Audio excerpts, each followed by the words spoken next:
You've said that it's up to the police to investigate allegations, yes?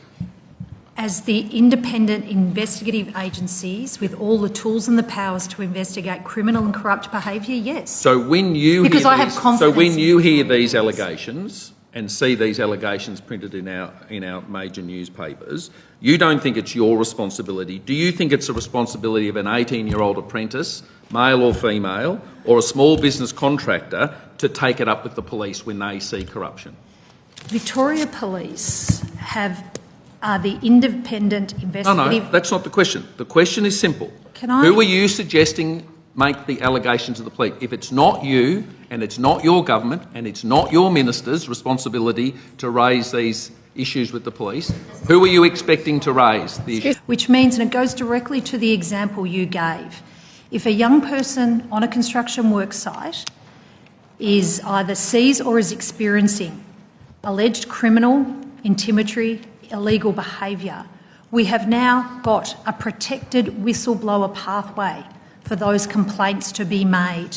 We now have a requirement... So the integrity of the Big Build project is going to be up to an 18-year-old to take the initiative with all the fear and scare that's associated with that, and yet the Premier, who has it dished up for her on a plate on the front page of the major paper of the state, isn't prepared to take that forward. Mr Reardon, your actions are undermining the seriousness of this matter.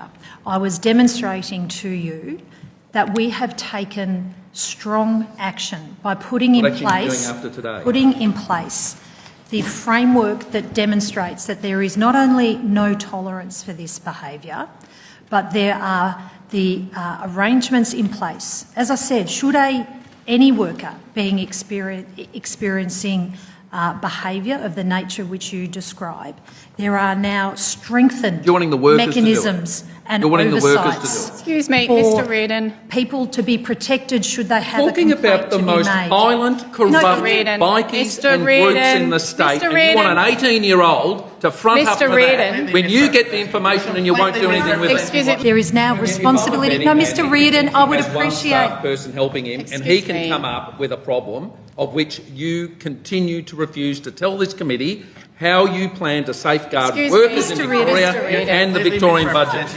I appreciate the opportunity to have you understand this answer. There is now an alliance in place between federal and state agencies who have responsibility across the work sites. Further to that, we are seeing the culture changing. It is unacceptable, as I've said on a number of occasions today, the behaviour that has been reported. We have also strengthened the powers of Victoria Police to deal with organised crime, and we will continue to take further action, but we'll continue to take allegations. We've got a department head who claims in 5 years and 8 months has not had one thing said to him in 5 years and 8 months. There's barely a person who drives a ute in Victoria that can't give you an example of crime and corruption on the work sites of Victoria at the moment. And you've got you who's heard nothing, you've got a department secretary who's heard nothing.